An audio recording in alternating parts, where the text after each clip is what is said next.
할렐루야, 할렐루야. 예, 반갑습니다.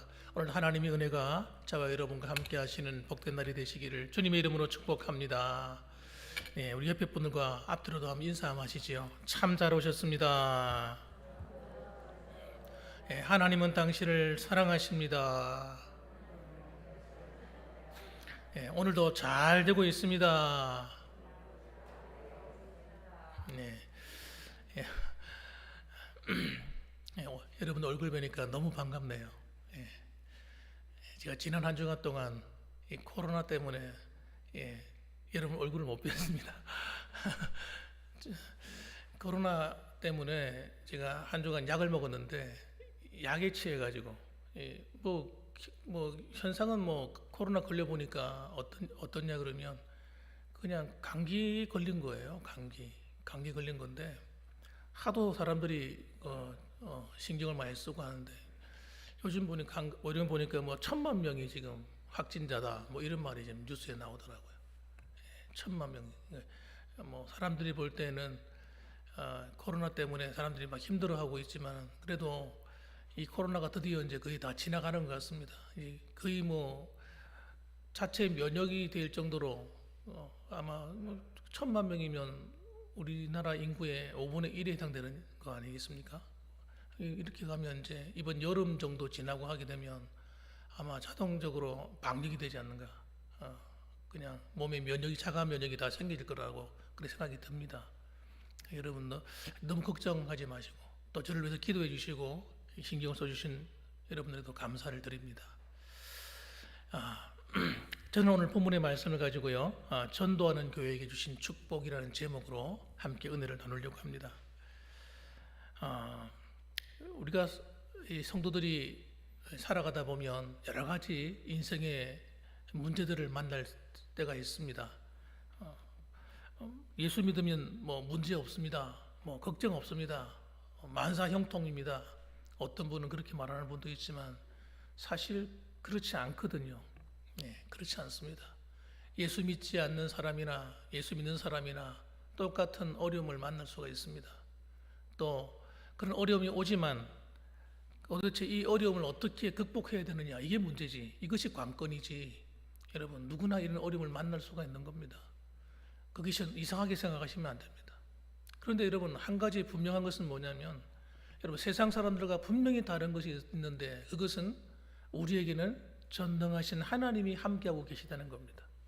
우리를 목숨 바쳐 사랑해 주셨던 우리 주 예수 그리스도께서 성령으로 우리 안에 들어와 계시고 지금도 우리와 함께 해준다는 사실이에요. 그게 놀라운 것입니다. 그것이 세상 사람과 다른 것입니다.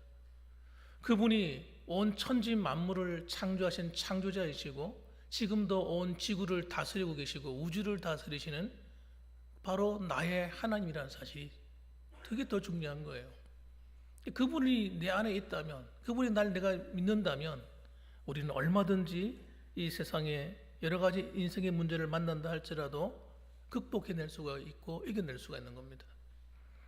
그런데 문제는 뭐냐면 우리가 살아가면서 그런 하나님의 은혜를 깊이 체험하고 누려야 되겠는데 여러분 우리가 그 은혜를 누릴 수 있는 방법이 두 가지 길이 있다는 걸 아셔야 됩니다. 그것이 뭐냐면 첫째는 기도를 통해서 하나님이 우리를 도우신다는 겁니다. 그래서 누구든지 하나님께 나와서 주의 은혜를 구하기만 구하면 주님은 반드시 도와주시겠다고 약속하셨어요.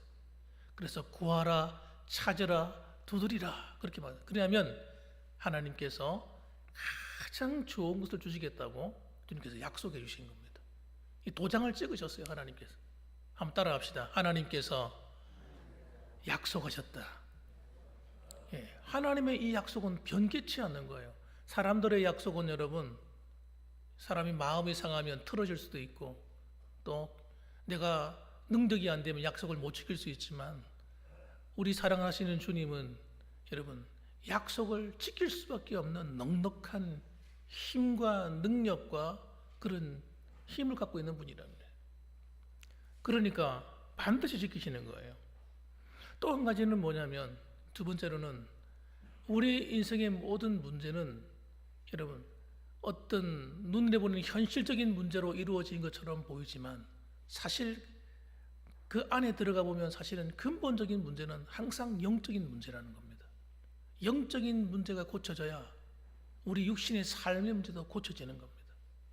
그런데 사람들이 이 하나님께서 이 가르쳐 주시는 이 영적인 비밀을 지켜놓고 자꾸 육신적인 삶의 모습만 보고 현실만 보고 문제를 해결하려고 하니까 이게 해결이 안 되는 거예요. 해결이 안 되는 거예요.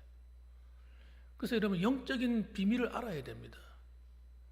그래서 도대체 우리 가정과 우리 교회와 우리의 삶에 이 열쇠가 되는 영적인 현실이 뭔가, 영적인 이 문제가 뭔가를 빨리빨리 체크인 하셔야 돼요.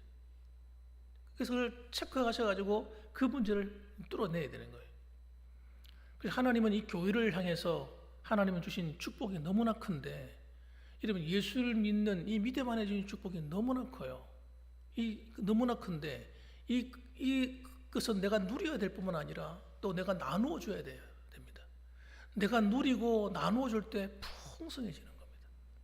하나님 그렇게 되도록 만들어 놓으셨어요. 그래서 먼저 우리가 살펴봐야 될 것은 뭐냐면, 자, 우리가 예수님을 믿어진다는 것이 얼마나 큰 복인가를 아셔야 됩니다. 한번 따라합시다. 예수님을 믿어지는 것이 복 중에 복이다. 예, 예수님을 내가 믿어져. 예수님이 믿어져. 이야, 그거 뭐 어렵나 이렇게 생각할지 모르겠지만, 여러분 이 세상에 대부분의 많은 사람들이 예수님이 안 믿어지잖아요. 안 믿어지잖아요. 근데 우리는 어떻게 돼요? 예수님을 믿어지잖아요. 이게 축복이라니까요. 예수님께서 복음을 전하시는 일을 하기 위해서 이 땅에 오셨습니다. 그분이 이 땅에 오셔서 복음을 전하는 일을 하시는데, 그분이 하시는 일은 복음을 전함으로 영혼을 살리는 일을 하시는 거예요. 영혼을 살려서 그들을 구원해 내시는데, 이 일을 주님께서 시작하셨지만 이 일을 천사들에게 맡기지 않았다는 겁니다. 그래서 주님은 제자들을 부르셨어요. 12명의 제자를 불러서 이 일을 맡기시고, 또 70인의 전도들을 만들어서 이 전도하도록 훈련을 시켜 또 파송하시고, 그리고 여러분 나중에는 교회를 통해서 이 귀한 복음의 사역을 하도록 하나님께서 만드신 거예요. 왜냐하면 이 복음이야말로 우리 인생의 모든 영적인 문제를 해결하는 가장 강력한 능력이 되기 때문입니다. 복음 외에는 다른 그 어떤 것도 우리 인간의 현실에 주어진 영적인 문제를 해결할 수 있는 다른 방법이 없는 거예요. 그래서 여러분, 예수님은 오늘 이 베드로라는 한 사람과의 대화를 통해서 우리에게 이 믿음에 대한 이야기를 하시는 겁니다. 믿음에 대한 이야기. 하루는 예수님께서 빌립보 가이사랴 지방에 가셨어요. 그곳에 가셔가지고 이야기하는 가운데 제자들에게 대화를 하면서 물어봅니다. 사람들이 나를 누구라고 하느냐? 그걸 물어봤어요. 제자들이 얘기를 합니다. 예수님은 뭐 훌륭한 선지자라고 합니다. 랍비라고 합니다. 뭐 여러 가지 이야기를 합니다. 그런데 그런 이야기들이 예수님의 마음에는 별로 안 차는 이야기입니다. 그래? 사람들이 그렇게 얘기해? 그렇다면 너희들은 나를 누구라고 하느냐? 하고 물어봤습니다. 그렇게 물어보니까 16절 말씀에 시몬 베드로가 이렇게 대답을 합니다. 시몬 베드로가 대답하여 이르되 주는 그리스도시요 살아계신 하나님의 아들이십니다. 이렇게 고백을 했어요. 따라합시다. 주는 그리스도시요 살아계신 하나님의 아들이십니다. 이 고백은 정말 놀라운 고백이었어요. 그 이전까지 제자들에게는 들어보지 못했던 이야기예요. 그런데 그 이야기를 갖다가 베드로가 하는 거예요. 예수님이 누구신가를 분명하게 고백한 거예요. 주는 그리스도시요. 이 그리스도라고 하는 말은 여러분 메시아라는 말입니다. 이 말의 의미는 뭐냐면 장차 이스라엘 백성들을 구원해낼 구원자라는 이야기예요. 구원자다. 여러분, 그러니까 이 말은 다시 바꿔 말하면 주는 구원자십니다. 예수님은 우리의 구원자이십니다. 이런 말이에요. 그리고 살아계신 하나님의 아들이십니다. 그분은 우리의 이런 혈육을 가지신 사람의 모습을 갖고 이 땅에 오셨지만 그분은 단순한 인간이 아니라 바로 하나님이십니다 하는 고백을 한 거예요. 굉장히 놀라운 고백이죠. 그 당시에 누가 만일에 사람을 향해서 하나님으로 이렇게 하면요, 그건 아주 참남한 죄를 범하는 거예요. 그런 고백은 할 수가 없는 거예요. 유대인들에게서는 여러분 이런 이야기는 정말 고백할 수 없는 그런 충격적인 고백을 한 겁니다. 그러니까 예수님께서 얼마나 기뻤는지 몰라요. 그러면서 이렇게 얘기하셨어요. 여러분 17절 말씀 보면 예수께서 대답하여 이르시되 바요나 시몬아 네가 복이 있도다. 네가 복이 있다. 여러분 우리가 예수님을 나의 구원자로 믿는 것이 얼마나 복 있는 일인지 모릅니다. 예수님을 내 구원자로 믿어져. 그분이 살아계신 하나님의 아들로 믿어져. 이러면 이것은 여러분 정말 놀라운 거예요. 놀라운 것입니다. 누가 이렇게 고백할 수 있겠어요? 이 믿어짐의 역사, 이 믿음의 역사가 축복이라는 거예요. 그래서 여러분 우리에게서 어떤 물질이 많고 이 땅에서 성공하고 내가 잘 먹고 잘 사는, 여러분 내가 어떤 성공해서 명예가 아주 대단한 명예를 이루어서 사람들에게 어떤 부러움의 대상이 되는 그런 것이 복이 아니고, 여러분 그건 여러분 두 번째입니다. 진짜 복은 뭐냐? 내가 예수님이 나의 구주로 믿어진 것이 축복이라는 거예요. 그것보다 더 큰 복이 없다는 겁니다. 기가 막힌 이야기죠. 그런데 또 한 가지는 뭐라고 말씀하시냐면, 이렇게 예수님이 나의 구주로 믿어지는 것이 어떻게 되어졌나는 거예요. 이게 중요한 거예요. 그걸 17절 하반절 이렇게 말합니다. 이를 내게 알게 한 이는 혈육이 아니요 하늘에 계신 내 아버지시니라. 다시 읽어볼게요. 이를 내게 알게 한 이는 혈육이 아니요 하늘에 계신 내 아버지시니라. 우리가 예수님이 믿어진다는 것, 그분을 내 구주로 믿어진다는 이 사실이 혈육이 아니라는 거예요. 혈육이 뭡니까? 사람. 내가 우리 아버지가 예수 믿기 때문에 내가 예수 믿어진 것이다. 어릴 때부터 교회를 다니다 보니까 믿어진 것이다. 아닙니다, 여러분. 그렇지 않습니다. 내 남편이 예수 믿는데 나는 불신자로서 살다가 만났습니다. 그럼 남편 때문에 어쩔 수 없이 예수 믿게 되었어요. 아닙니다, 여러분. 여러분, 하나님께서는 부모를 통해서, 내 가족을 통해서 예수님을 만나는 매개체는 되었지만 예수를 믿어지게 하는 것은 사람이 아니라는 거예요. 혈육이 아니라는 거예요. 내가 친구를 통해서, 내가 어떤 환경을 통해서 내가 왔지만 그 모든 것이 어떤 혈육을 통해서, 사람을 통해 되어진 것이 아니고 그 배후에는 하나님께서 하신 일이라는 거예요. 그 여러분은 누가 예수 믿게 만들었습니까? 하나님께서. 이게 정답입니다. 여러분, 그래서 저도 나를 예수 믿게 하신 분이 누군지 알아요. 누군가? 하나님이시.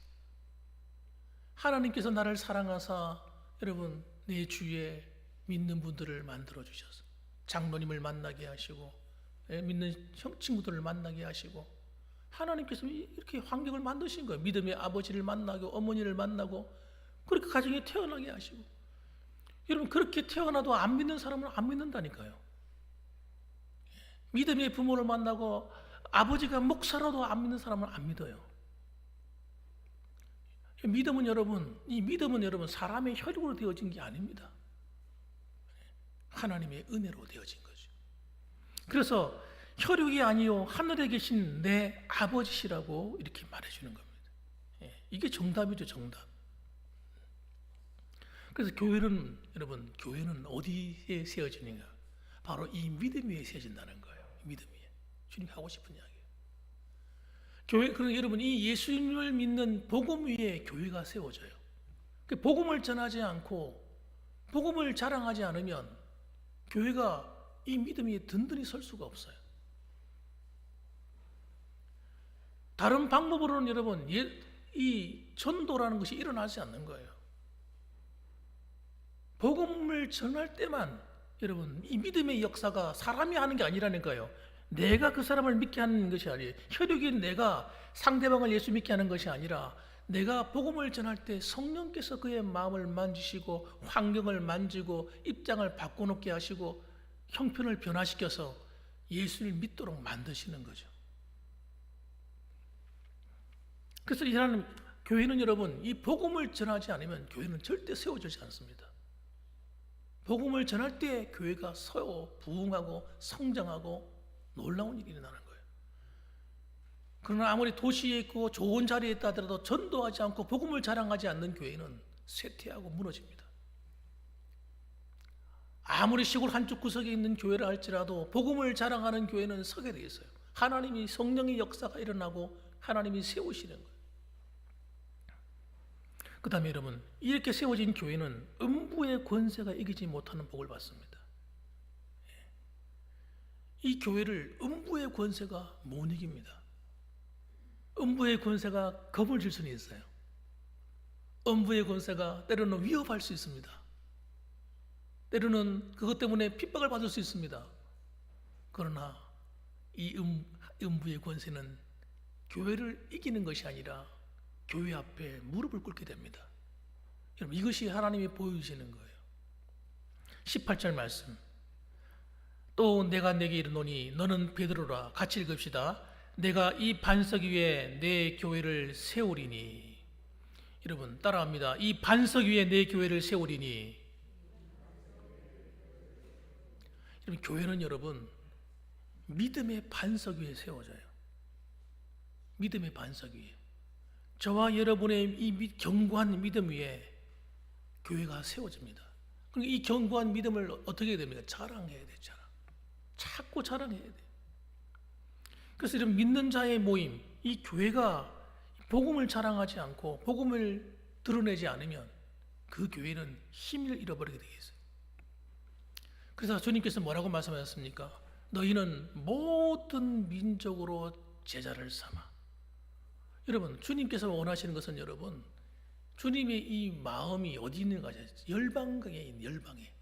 우리는 소보 지역을 겨우 우리 동네만 바라보고 있지만 하나님의 마음은 여러분 갈릴리 시골 촌동네에서 여러분 전 세계를 바라보고 있다는 거예요. 우리도 어떻게 됩니까?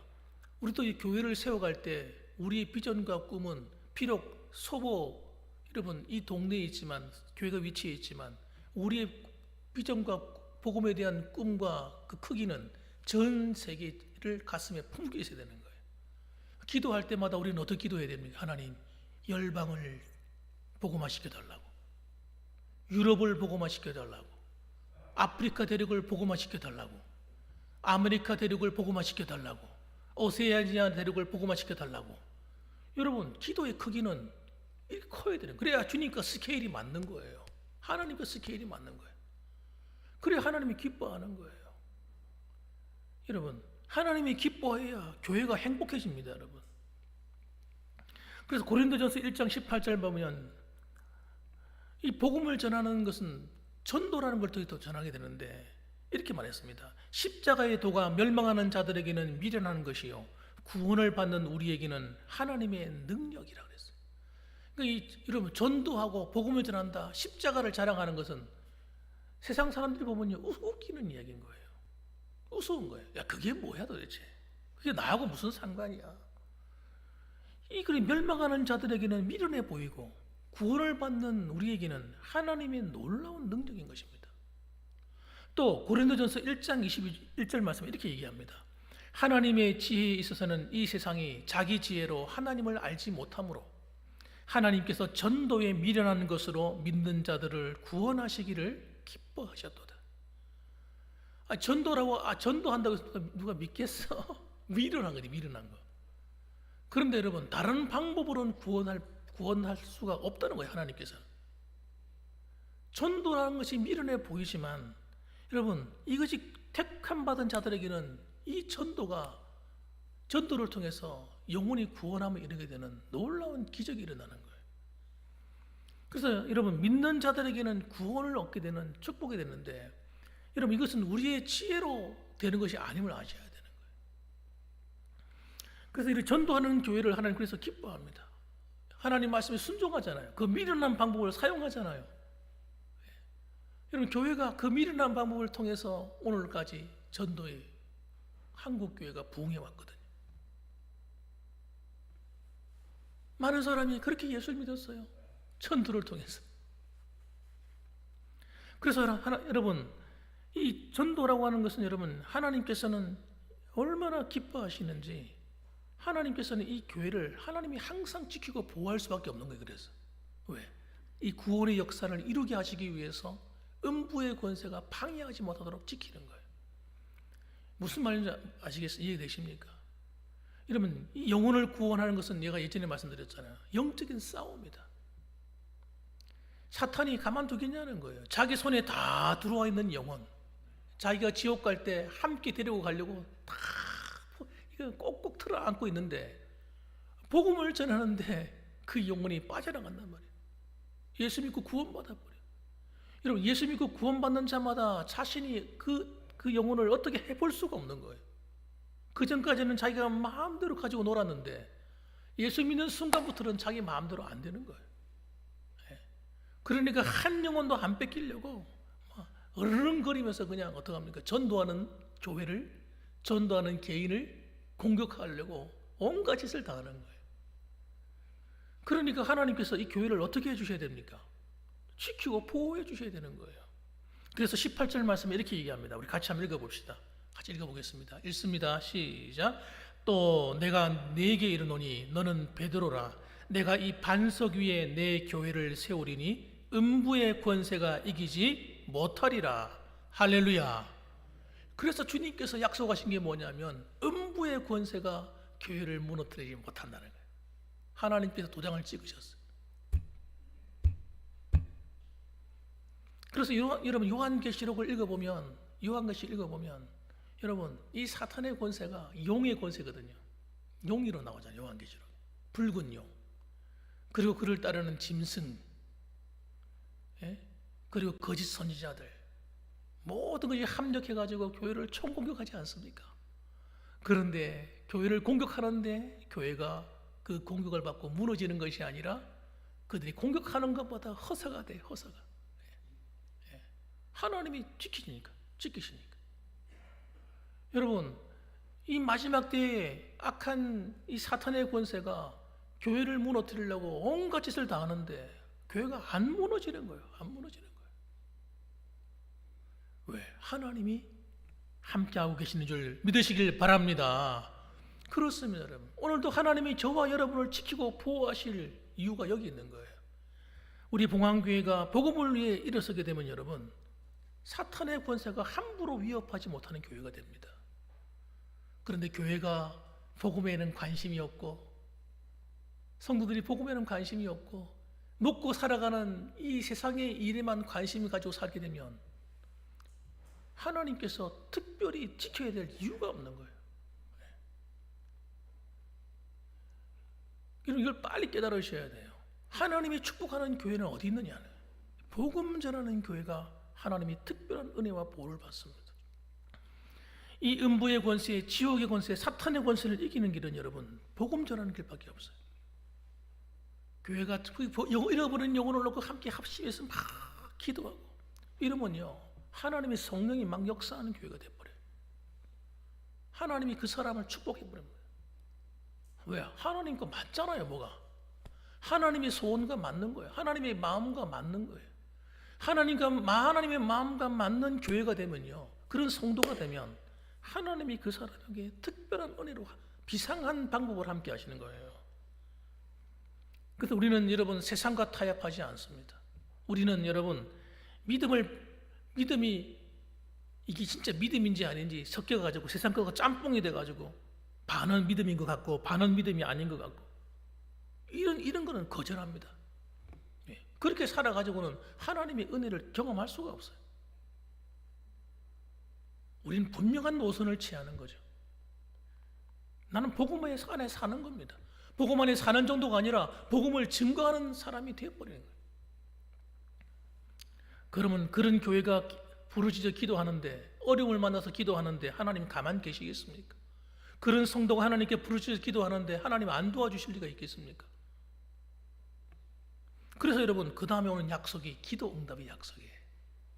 우리 19절 말씀 한번 읽어보겠습니다. 천국 열쇠를 우리에게 주신다는 거예요. 자, 읽어보겠습니다. 19절 말씀입니다. 내가 천국 열쇠를 네게 주리니 네가 땅에서 무엇이든지 매면 하늘에서도 매일 것이요 네가 땅에서 무엇이든지 풀면 하늘에서도 풀리리라 하시고. 할렐루야. 천국 열쇠를 내게 주리니, 이 말은 여러분 이 문장과 똑같은 문장들이 다른 복음서에도 나와요. 이게 다 기도와 관련된 거예요. 이 땅에서 기도하는데 기도하는 대로 하나님께서 행하겠다는 거예요. 그래서 이 천국 열쇠가 뭡니까? 기도의 열쇠입니다. 이 복음의 권세를 가지고 있는 성도들이 이 복음을 가지고 가슴에 안고 하나님께 기도하는 거예요. 기도하면 어떤 일이 벌어져요? 땅에서 무엇이든지 매면, 땅에서 매는 기도를 하는 거죠. 어둠의 권세가 함부로 틈타지 못하도록 매어버리고, 악한 영들이 장난치지 못하도록 매는 기도하는 거예요. 그렇게 기도하면 하나님께서 하늘에서도 매신다는 거예요. 하늘에서. 또 네가 땅에서 무엇이든지 풀면, 땅에 하나님 이런 일을 풀어달라고, 하나님 교회 안에 물질도 풀어주시고 건강도 풀어주시고 하나님 풀어달라고 기도하면 하나님께서 응답하시겠다는 거예요. 하늘에서도 내가 풀리라. 얼마나 놀라운 이야기예요. 여러분 기도도 여러분 그래서 차원이 다른 겁니다. 기도. 우리가 생각할 때 기도는 여러분 대부분의 많은 분들이 기도할 때 어떻게 기도합니까? 자기 문제를 놓고 기도하잖아요. 그 문제가 있으면 교회 와서 특별 기도도 하기도 하고 합니다. 어떤 사람은 철야도 하기도 하고. 그런데 진짜 능력 있는 기도가 뭔지 가르쳐 드릴게요. 잃어버린 영혼을 놓고 기도하는 거예요. 복음을 위해서 기도하는 거예요. 여러분 이런 기도는 여러분 하나님께서 천국 열쇠를 줘가지고 그 사람에게, 그 사람이 하는 기도마다 이루어지게 만드시는 거예요. 여러분 기가 막힌 거죠. 그래서 여러분 복음을 깨달은 사람이 하는 기도와 복음을 깨닫지 못하고 교회를 다녀도 겨우 자기 문제만 겨우 해결해 먹는 그런 수준의 기도를 하는 사람하고는 차원이 다른 거예요. 여러분 응답의 기도 응답의 차원 자체가 다른 겁니다. 그래서 교회가 복음의 눈을 뜨게 되면 하나님이 주신 이 천국 열쇠가 뭔지를 알게 돼요. 그걸 누리게 돼요. 기가 막힌 은혜를 누리게 되는 겁니다. 그래서 여러분 복음을 전하는 교회에게 주신 권세가 너무 큰 거예요. 복음을 알고 복음을 누리고 전한다고 하는 것은 얼마나 놀라운 겁니까? 그래서 마태복음 28장 20절에도 주님께서 약속하시는 거예요. 너희가 가서 모든 민족으로 제자를 삼아서 이 복음 전하는 일을 감당하면 볼지어다 내가 세상 끝날까지 너희와 항상 함께 있으리라. 주님 그렇게 약속하셨단 말이에요. 너희와 항상 함께 있겠다. 이것을 여러분 마가복음 16장 맨 마지막 절 한번 읽어보세요. 가서 어떤 일이 일어나고 있는가. 제자들이 가는 곳마다 놀라운 기적이 일어납니다. 기적이 일어나요. 그러니까 주님이 항상 함께 있다고 하는 것은 그냥 함께 있는다 하는 것이 아니란 말이에요. 함께 계셔서 그들이 하는 일마다 도우시고 일하시고 함께 하셔서 놀라운 일을 행하신다는 거예요. 할렐루야. 그렇게 함께 해주겠다는 거예요. 그 말씀은. 그래서 마태복음 6장 33절 말씀도 너희가 세상에 있는 이방인처럼 먹고 마시고 입는 것만 구해서는 안 된다는 거예요. 뭐라고 얘기하십니까? 너희는 먼저 그의 나라와 그의 의를 구하라. 그리하면 이 모든 것을 너희에게 더하게 하시리라. 너희는 먼저 그의 나라와 그의 의를 구하라는 거예요. 그의 나라와 그의 복음을 위해서, 잃어버린 영혼을 위해서, 하나님 나라를 확장해가는 일을 위해서 먼저 기도하고 구하려는 거예요. 그리하면 먹고 마시는 모든 우리의 필요한 것들은 하나님이 그냥 덤으로 주시겠다는 거예요. 하나님이 이렇게 약속하셨어요. 주님이 하신 이 말씀은 여러분 지금도 유효합니다. 그래서 여러분 전도를 이해하실 분들은 집에 가셔가지고 오늘 제가 하신 이 말씀을 다시 한번 이해하실 분들은 이사야서 60장을 읽어보세요. 이사야서 60장을 가서 집에 가서 쭉 한번 정독을 해보세요. 이게 앞으로 일어날 복음과 관계된 축복에 대한 이야기예요. 어떻게 나와 있냐면 이사야 60장 1절 말씀에 이렇게 나와 있습니다. 일어나라 빛을 발하라. 이는 내 빛이 이르렀고 여호와의 영광이 내 위에 임하였음이니라. 일어나라 빛을 발하라. 주님께서 하시는 말씀이에요. 일어나라 빛을 발하라는 거예요. 무슨 빛을 발할 거예요 우리가? 복음의 빛을 발하라는 거예요. 많은 영혼을, 죽어가는 영혼을 살리는 그 복음의 빛을 발하라는 거예요. 여호와의 영광이 내 위에 임하였음이니라. 그리고 보라, 어둠이 땅을 덮을 것이며, 지금 예언을 하고 있는 이야기거든요. 어둠이 땅을 덮는데요. 무슨 어떤 어둠이겠습니까, 여러분? 사탄의 권세로 말미암아 이 세상에 어둠에 처해 있는 걸 말하는 겁니다. 영적인 어둠이죠. 눈에 보이는 어둠이 아니에요. 영적인 어둠이 땅을 덮을 것이며 캄캄함이 만민을 가리우려니와 만민인 이 세상에 있는 모든 사람들에게 이 영적인 어둠이 들여져서 그들이 하나님께 범죄하고 타락하고 부패하고 그리고 이 하나님 주신 저주와 심판으로 말미암아 멸망에 이르는, 그리고 더 나아가서 이 사탄에 의해서 노략질 당하고, 사탄은 도둑놈이잖아요. 마귀는 도둑질하고 죽이고 멸망시키는 것뿐이요. 그래서 이 세상 사람들이 너무나 힘들게 살아가고 있는 거예요. 왜? 그들이 찾아와서 주는 것이라고는 도둑질하고 죽이고 멸망시키는 거니까 얼마나 고단하게 살겠습니까? 불신자들의 삶이 그런 어려운 가운데 있는 겁니다. 그런데 하나님이 하신 말씀이 복음을 전하게 되면 하나님이 어떻게 하신다고요? 그의 영광이 내 위에 나타난다는 거예요. 일어나 빛을 발하는 자에게 하나님이 함께 하셔서 그의 영광이 내 위에 나타나리니, 하나님이 함께해서 도와주겠다는 거예요. 그렇게 복음을 전하게 되면 어떻게 된다고요? 3절 보면 나라들은 내 빛으로, 왕들은 비치는 내 광명으로 나오리라. 그러니까 여러분, 앞으로 일어날 구원의 역사를 말씀하시는 거예요, 주님께서. 그래서 많은 사람이 복음으로 들어와서 구원받아 하나님께로 나오는 역사가 일어났나 봐요. 이 예언해 놓으신 일이 지금 일어나고 있는 겁니다. 4절 말씀 보면 내 눈을 들어 사방을 보라. 무리가 다 모여 내게로 오느니라. 내 아들들은 먼 곳에서 오겠고 내 딸들은 안기어 올 것이라. 하나님께서 그렇게 만드신다는 거예요. 일어나 빛을 발하게 되면 하나님께서 사방에서 무리가 모여오도록 만들겠다. 그리고 아들이 먼 곳에서 오겠고 딸들도 안기어 올 것이다. 그러니까 동네 사방에 동서남북으로 사방에서 다 오는 것이죠. 그런데 그것만 오는 게 아닙니다, 여러분. 이 복음을 전하는 사람들에게는 물질의 축복이 끌려와요. 5절 말씀. 그때에 내가 보고 기쁜 빛을 내며 네 마음이 놀라고 또 화창하리니 이는 바다의 부가 네게로 돌아오며 이방 나라의 재물이 네게로 옴이라. 복음이 가는 곳에는 물질의 축복이 따라오도록 되어 있어요. 그래서 여러분, 왜 그럴 수밖에 없습니까?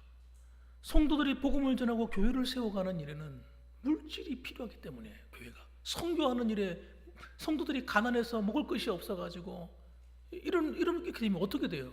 전도할 수 있습니까? 하나님께서는 복음을 전하는 교회를 그래서 축복할 수밖에 없는 거예요.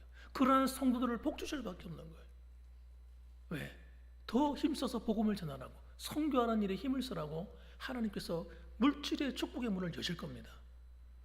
그래서 여러분, 우리 교회가 전도 한번 해볼까? 이게 아니라 우리 교회가 앞으로 일평생 해야 될 일은 사명이 바로 복음 전하는 일이다. 그렇게 마음 먹으셔야 됩니다. 그리고 성도님들도 전도하는 것이 우리 교회의 사명일 뿐 아니라 나의 사명이다, 이렇게 생각하셔야 됩니다. 그렇게 하시면 하나님이 함께 하셔요. 여러분의 음부의 권세가 이기지 못하도록 여러분의 가정과 교회를 지킬 뿐만 아니라 하나님 필요한 때를 따라서 건강과 물질과 필요한 모든 것으로서 여러분들을 지키고 도와주실 것입니다. 그래서 하나님 나라를 이루게 하시는 거예요. 저는 오늘 우리 봉황교회 성도님들이 이와 같은 은혜와 누리는 이러한 복을 받는 전도하는 교회가 되기를 주님의 이름으로 축복합니다. 아멘. 기도하겠습니다.